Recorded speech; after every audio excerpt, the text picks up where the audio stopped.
খুব ভালো, খুব সুন্দর সুন্দর বের করছেন এবং কিভাবে দেশবিরোধী শক্তিকে, রাষ্ট্রবিরোধী শক্তিকে মদত করছেন প্রমাণ হচ্ছে।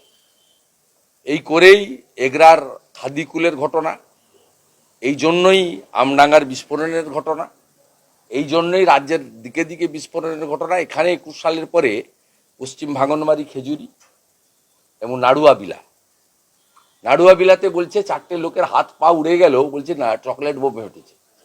এই যদি চকলেট বোমের পরিণতি হয়, তাহলে চকলেট বোমের উপরে যে বোমগুলো আছে তার পরিণতিটা কি বুঝুন। ওখানেও তৃণমূলের এক গুন্ডা আছে, লুট করে, গোটা এলাকাটাকে মুক্তাঞ্চল করেছে, সুন্দরবন এলাকাটাকে। হিঙ্গলগঞ্জের মেহেদি হাসান, বাদুড়িয়ার লিটন,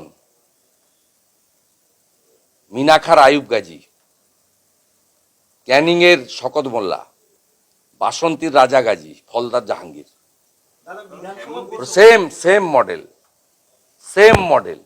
মহিলাদের উপর অত্যাচার করো, জমি লুট করো, ফিশারি ইটভাটা কন্ট্রোল করো, 100 দিনের টাকা, আমফানের টাকা, শৌচালয়ের টাকা, আবাসের টাকা কাগজপত্র দেখিয়ে লুট করে তুলে নাও।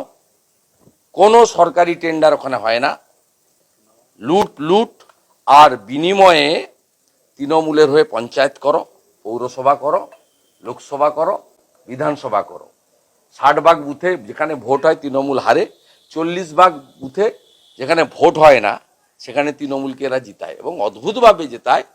900 ভোট পড়লে 890টা ভোট এক জায়গায় পড়ে, মানে মানুষ ভোট দেয় না, ভূতেরা ভোট দেয়। গেঁওখালিতে বিক্ষোভ অনেকেই দেখাবে, সন্দেশখালি পথ দেখিয়েছে। 11-র আগে নন্দীগ্রাম যদি পথ দেখিয়ে থাকে, সন্দেশখালির মা বোনেরা ঝাঁটা নিয়ে পথ দেখিয়েছে।